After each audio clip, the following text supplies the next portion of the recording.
सत श्री अकाल जी और हर हर महादेव सबको। पिछली वीडियो में हमने किए केदारनाथ बाबा के दर्शन और अभी भी मैं उत्तराखंड में ही हूँ। अभी मैं गौरीकुंड में, जहाँ एक नई यात्रा की शुरुआत होने वाली है। इस बार हम निकल पड़े हैं श्री हेमकुंड साहिब यात्रा के लिए। गुड मॉर्निंग गाइज, अभी सुबह का टाइम है और मैं अभी गौरीकुंड से सोनप्रयाग की तरफ आ चुका हूँ। केदारनाथ यात्रा पूरी होने के बाद अब हम निकल चुके हैं गोविंद घाट की तरफ। सफ़र लंबा होने वाला है और देखते हैं हमें आज क्या क्या देखने को मिलता है। तो गाइज फ़िलहाल हम आ चुके हैं सोनप्रयाग के टैक्सी स्टैंड पे। यहाँ से पता करते हैं गोविंद घाट के लिए टैक्सी। तो हमको मिल चुकी है सोनप्रयाग से शेयरिंग टैक्सी, जिसका कॉस्ट होने वाला है 1300 रुपये पर पर्सन। तो गाइज अब हम निकल चुके हैं सोनप्रयाग से गोविंद घाट की तरफ। रास्ता बहुत लंबा होने वाला है, लेकिन पहाड़ों का सफ़र जितना ज़्यादा लंबा होता है उतना ही ज़्यादा खूबसूरत लगता है। सोनप्रयाग से गोविंद घाट की दूरी लगभग 190 किलोमीटर के आसपास होने वाली है। पर सबसे ज़्यादा प्रॉब्लम देगा ये जाम, क्योंकि आज वीकेंड डे है और बहुत से लोग हैं जो यात्रा पर आ रहे होंगे और हमें रास्ते पे जगह जगह पे ये जाम देखने को मिल सकता है। पता उत्तराखंड की एक बात सबसे ज़्यादा पसंद आती है, हर मोड़ पर एक नया नज़ारा देखने को मिल जाता है। कभी ऊंचे पहाड़, कभी बादल और कभी बहती हुई नदी। ऐसा लगता है जैसे कुदरत ने यहाँ पे सब कुछ दे दिया हो। और मैं इन कुदरत के अलग अलग रंगों को एंजॉय करता करता गोविंद धाम की ओर बढ़ता जा रहा था। तो गाइज अभी हम एक टनल क्रॉस कर रहे हैं और टनल के पार करते ही हम पहुंच जाएंगे रुद्रप्रयाग में। रुद्रप्रयाग उत्तराखंड के 5 प्रयागों में से एक है, जहां अलकनंदा और मंदाकिनी नदी का संगम होता है। मौसम भी एकदम मस्त है और सफ़र धीरे धीरे और भी खूबसूरत होता जा रहा है। तो आगे बढ़ते हैं और देखते हैं हमें रास्ते में क्या क्या देखने को मिलता है। रुद्रप्रयाग से निकल चुके हैं, अब अगला स्टॉप होने वाला कर्णप्रयाग, जो कि होने वाला है यहाँ से 31 किलोमीटर दूर। दिन ढलने को आया है और ये जो आप प्राकृतिक के खूबसूरत नज़ारे देख रहे हैं, थोड़ी देर में ये बिल्कुल दिखना बंद हो जाएंगे। तो दोस्तों अभी हम पहुँच चुके हैं कर्णप्रयाग। सफ़र बहुत लंबा है और अब रात भी हो चुकी है।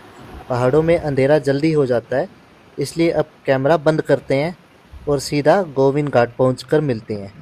कल से शुरू होगी हेमकुंड साहिब जी की यात्रा। तो चलिए अब आपको सीधा गोविंद घाट पहुंचकर नेक्स्ट अपडेट देते हैं। वाहेगुरु जी का खालसा, वाहेगुरु जी की फतेह। लंबा सफ़र तय करने के बाद हम पहुंच चुके हैं गोविंद घाट। यहाँ से एक रास्ता ऊपर वाला बद्रीनाथ की ओर जाता है और जो नीचे वाला रास्ता है वो जाएगा हेमकुंड साहिब यात्रा की तरफ। देखिए ये रास्ता हमको लेके जाएगा गोविंद घाट गुरुद्वारे की तरफ, जो कि हमारा आज रात का सहारा होने वाला है।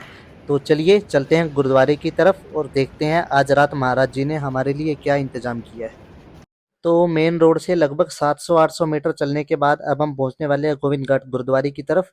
देखिए सामने है गोविंद घाट गुरुद्वारा। तो जल्दी से गोविंद घाट गुरुद्वारा पहुंचते हैं और आपको वहाँ का इंतज़ाम दिखाते हैं। ये पहुंच चुके हैं लगभग गुरुद्वारे के पास।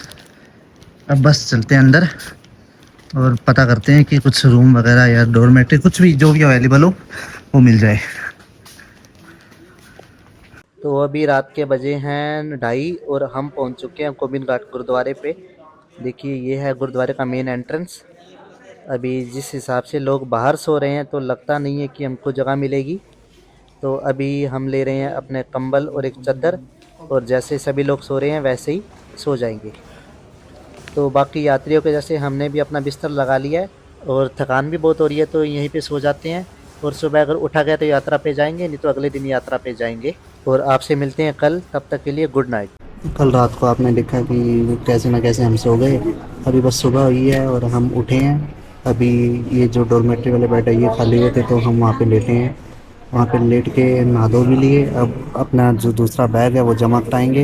ये है डोरमेट्री जहाँ पे रुकने की अच्छी व्यवस्था है, पर यहाँ पे फैमिली वालों को ज़्यादा प्रायोरिटी दी जाती है, तो शायद हमें यहाँ पे ना रुकने दिया जाए और हमको आज भी किसी हॉल पे रुकना पड़े। तो देखते हैं, पर जब तक कोई नहीं आ रहा तब तक तो यहीं रुकेंगे।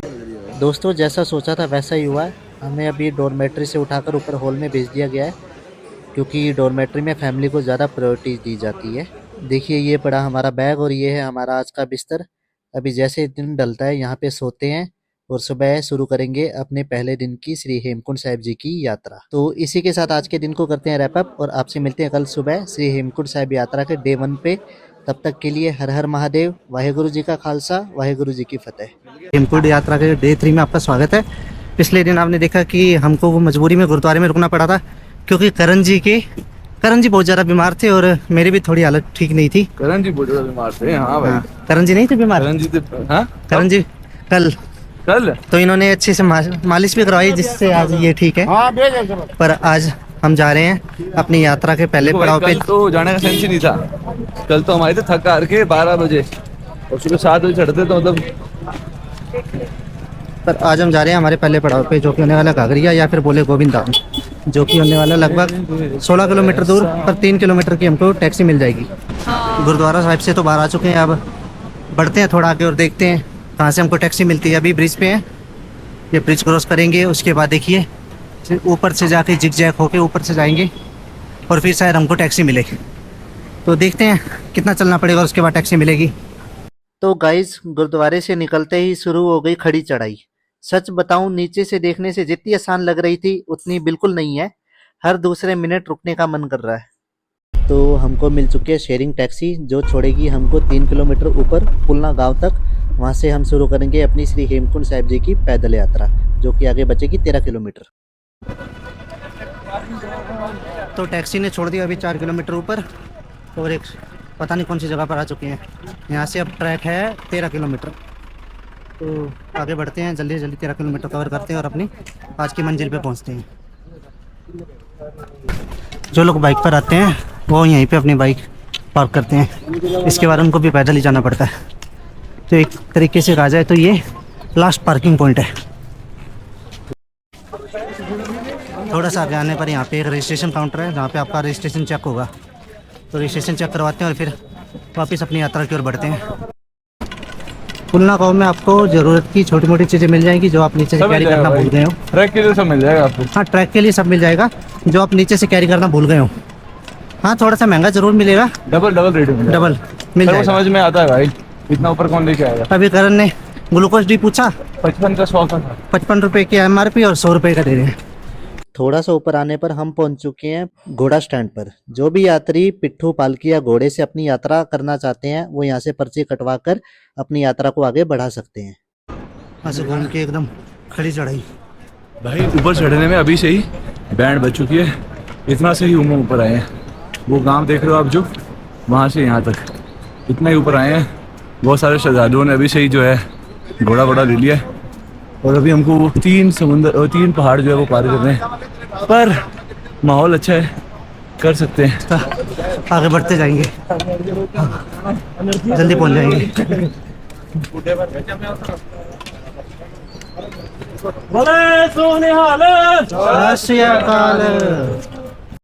क्या कह रहा है? केदारनाथ है ये। केदारनाथ है? केदारनाथ ज़्यादा टफ है, ये ज़्यादा टफ है। क्या ये टफ नहीं है, पर वो यात्रा करके आए हैं तो ये टफ लग रहा है। तेरा क्या हाल है? अभी तक मैं ठीक हूँ। तेरे माथे का पसीना बता रहा है। मेरे पसीना आता है, वो बीमारी है। जो जितने लोग मेरे को गर्म शर्टों में देखते हैं तो उनको तो मालूम होगा भाई, मेरे को हाइपर हाइड्रोसिस की बीमारी है, तो पसीना तो बहता है मेरे को। तो मेरे को क्यों आ रहा है इतना पसीना? क्योंकि बाबा जी थक गए हो आप। थकान अभी कहाँ, अभी तो 1 किलोमीटर ही आए होंगे। एक चीज तो समझ आ गई, अगर जल्दी पहुंचना है तो शॉर्टकट का सहारा लेना पड़ेगा, और यात्रा को शॉर्टकट ही सबसे ज्यादा सफल बनाएगा। थोड़ा सा रास्ता जरूर हार्ड होगा और रिस्की होगा, पर जल्दी ऊपर पहुंच जाएंगे। बैठने के लिए स्टैंड बनाए गए और शेड बनाए गए हैं, जिससे यात्री धूप से बच सकें और रेस्ट कर सकें। धीरे धीरे करता है, जब साला वहाँ पे पहुंच जाता है तो वहाँ पे साला गोली रहता है बिल्कुल ही। यही होता है मेरा। वहाँ पे मैं कह रहा हूँ रुक जा भाई, रुक जा, धीरे चल ले। अरे मेरे को ना चीज़ें अडेप्ट करने में टाइम लगता है। चीजें अडेप्ट करने बात मत दे। अडेप्टेशन स्लो है मेरी। प्रेशर स्लो है तेरा फास्ट है? मेरा टेम्परेरी फास्ट है, पहुंच के स्लो हो जाता तेरी स्वेटिंग सब बता रही है। हूं। अभी तक तो कड़ी चढ़ रही है। हाँ, ढलान देखते दिल तो खुश होता है, जो मर्जी बोल।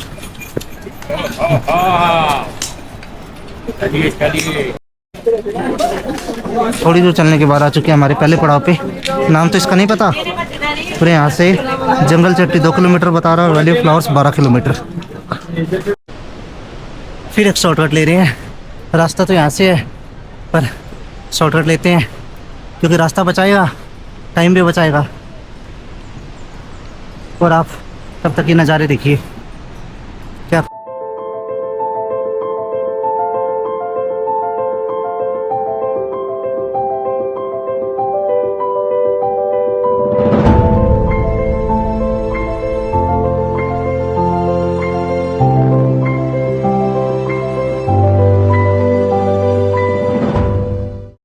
तो गाइज अभी हमने थोड़ा सा ब्रेक लिया है। शॉर्टकट लेने के बाद सच में काफ़ी थकान हो गई है और सांस भी थोड़ी तेज चल रही है। लेकिन एक बात तो है, जब आप इतनी खूबसूरत जगह पे होते हो तो थकान भी अच्छी लगने लगती है। सामने ये ऊंचे पहाड़, ठंडी हवा और इतने प्यारे नज़ारे, ये सब देखकर लगता है सफ़र कितना भी मुश्किल हो लेकिन मंजिल ज़रूर खूबसूरत होती है। थोड़ा सा आराम करते हैं, पानी पीते हैं और फिर से आगे निकल पड़ते हैं। हेमकुंड साहब 13 किलोमीटर यानी 6 किलोमीटर आ चुके हैं। क्या क्योंकि करण जी को क्या पीना है? सरदाई। सरदाई। ये अमृतसर में बहुत फेमस है, तो यहाँ पे भी फेमस ही होगी। तो मैंने अमृतसर में पीनी थी। ये पियो करण जी। अरे नेटवर्क नहीं है ना। बताओ टेस्ट कैसा है? गर्म है।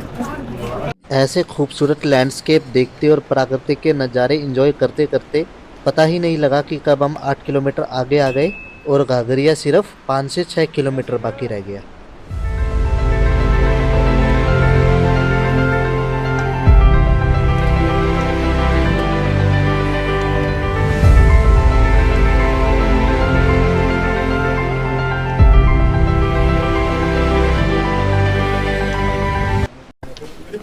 लगभग 5-6 किलोमीटर आ चुके हैं। सांस फूल रही है और रास्ता देख लो। नीचे से बदल आ जाएगा।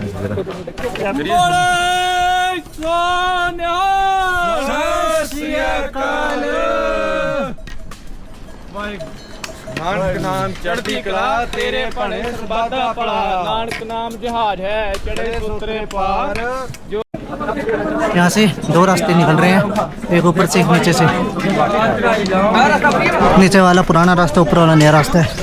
हम जाएंगे पुराने वाले रास्ते से, जहाँ से हमको अच्छे अच्छे व्यूज़ देखने को भी मिलेंगे और पुराने रास्ते का अनुभव भी हो जाएगा। एक अपडेट दे दूँ कि हेमकुंड साहिब के पहले दिन के जो यात्रा है वो ज़्यादा एकदम खड़ी चढ़ाई नहीं है, बीच में चढ़ाई आ जाती है, बीच में फिर उतराई आ जाती है। तो पहले दिन इतना ज़्यादा परेशान नहीं होते।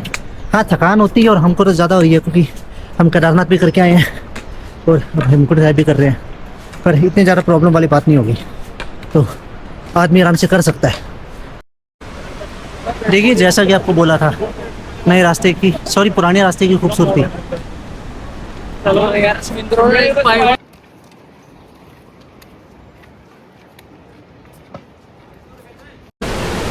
देखिए व्यू,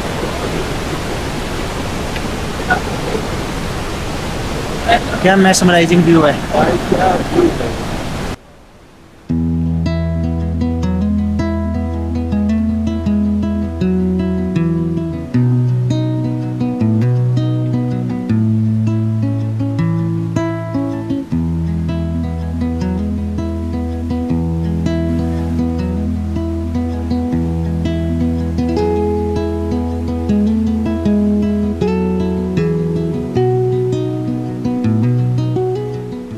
नदी में थोड़ी देर मौज मस्ती और बहुत सारी फ़ोटोज़ वीडियोज़ लेने के बाद अब वापस अपनी यात्रा को कंटिन्यू कर रहे हैं। पर अब भूख लग गई तो पहले कहीं पे बैठ के कुछ खाते हैं, फिर आगे चलते हैं, क्योंकि जैसे ही नदी के ठंडे ठंडे पानी में मुँह डाला भूख बढ़ गई। तो अभी कुछ खा लेते हैं। अभी रुक गए हैं एक ढाबे पे, यहाँ पे खाएंगे परांठे। हाँ जी करण जी। देखो भूख लगी तो नहीं है, पर खा लेना चाहिए क्योंकि मेरे को बहुत कब से ऐसा था कि यार पंजाबी परांठे खाएं और पंजाबी परांठे खाएं। मेरे को तो भूख लगी है भाई, तो हमने मंगवाया है तंदूरी परांठा। हाँ पंजाबी स्पेशल। हाँ ये देखो क्रिस्पी क्रिस्पी के नाम पे इसके मुंह पे पानी आ रहा है।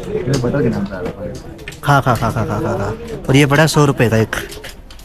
महंगाई तो है इधर भाई, पर बनता भी है। परांठा खा लिया, पेट भर गया। अब एक बार फिर निकल चुके हैं ट्रैक पे और यहाँ से झाझड़िया रह गया 4 किलोमीटर। तो लगभग 1.5-2 घंटे के अंदर पहुँच जाएंगे। आहिस्ता आहिस्ता चलते रहेंगे, जहाँ पे थके वहाँ पे आराम कर लेंगे। थोड़ी दूर आते ही दोनों रास्ते फिर से मर्ज हो गए और अभी थोड़ी थोड़ी भीड़ का सामना करना पड़ रहा है। पर अच्छी बात यह है कि यहाँ से सिर्फ 3 या 4 किलोमीटर रह गया, तो आराम से आहिस्ता आहिस्ता करते आगे बढ़ जाएंगे। अभी एकदम खड़ी चढ़ाई आ गई, देखिए कहाँ से नीचे से घूम घूम के कैसे आ रहे हैं, अभी और ऊपर जा रहे हैं और पसीने से बुरा हाल है, सांस फूल रही है हल्की हल्की। देखते हैं कब तक पहुँचते हैं। ऊपर जाने के 2 रास्ते थे, एक आसान रास्ता, एक मौत का रास्ता। पर इस बार हम थके हुए हैं तो इस बार हम आसान रास्ते से जाएंगे। देखिए आपको यात्रा के दौरान रास्ते में जगह जगह ऐसे बोर्ड लगे दिख जाएंगे। कुआना जंगल, जंगली जानवर प्रभावित क्षेत्र, मतलब बहुत से जानवर मिलेंगे इस जंगल में ना।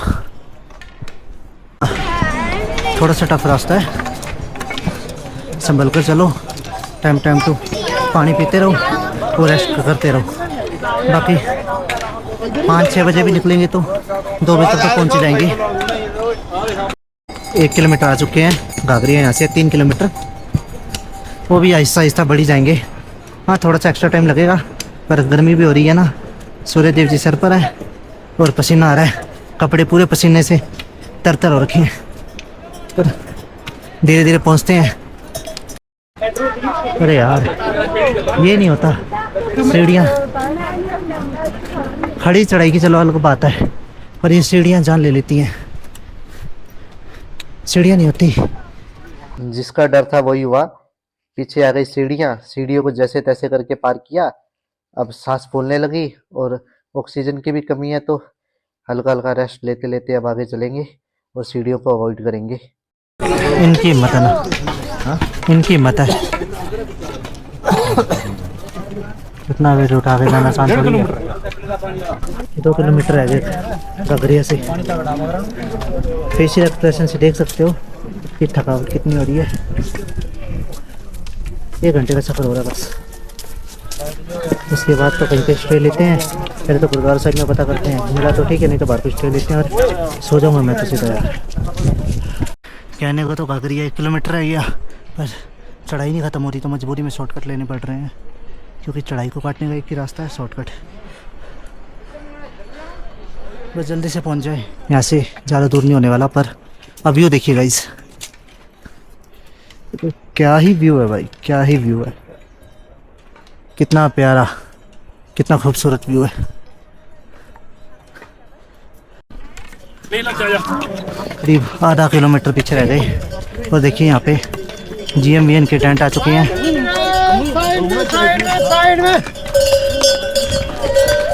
जहाँ पे यात्री जाए तो रुक सकते हैं, और यहीं से वैली ऑफ फ्लावर्स का रास्ता जाता है, तो ट्रैकर्स भी यहाँ पे रुकते हैं। पर अब व्यू देखिए, फाइनली पहुँच गए घाघरिया। लोग अभी तो गेट पर पहुँचे हैं, अंदर जाना भी बाकी है, पर एक सुकून तो मिल रहा है कि पहुँच गए।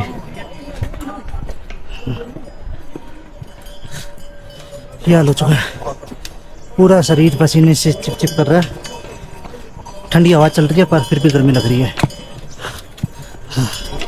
देखिए ये है घाघरिया का घोड़ा स्टैंड। जो भी लोग गोविंद घाट से नीचे से घोड़े से आते हैं उनको यहीं पे छोड़ा जाता है और आगे उनको पैदल जाना पड़ता है। फाइनली एंटर कर चुके हैं घाघरिया में, जो कि बेस कैंप है हेमकुंड साहिब यात्रा का और बेस कैंप है वैली ऑफ फ्लावर्स का। अब आगे चलते हैं, गोविंद धाम गुरुद्वारा में स्टे का पता करते हैं और स्टे लेके सो जाएंगे, क्योंकि बहुत ज़्यादा थकान हो रही है। खाने पीने का तो कुछ मन नहीं है, बस जहाँ पे जो भी हमको गद्दा बिस्तर बेड जो भी हमको मिला बस वो लेंगे और सो जाएंगे। ये है घाघरिया की मार्केट। यहाँ पे आपको होम स्टेज, रूम्स, रेस्टोरेंट और कुछ किराने का सामान, कुछ यात्रा के ज़रूरी इक्विपमेंट, मेडिकल का सामान सब मिल जाएगा, जो भी आपको चाहिए। हाँ थोड़ा सा ज़्यादा रेट पर मिलेगा पर मिल जाएगा। पर हम कहीं नहीं रुकेंगे, हम फिलहाल जाएंगे गुरुद्वारा साहिब वहाँ पे देखते हैं स्टे का क्या ऑप्शन है। स्टे मिल जाता है तो वहीं पे जाके सो जाते हैं, अगर नहीं मिलता तो फिर बाहर कोई स्टे ढूंढते हैं। फाइनली पहुँच गए गोविंद धाम गुरुद्वारा। हाँ ये है कुछ गोविंद धाम गुरुद्वारे का व्यू।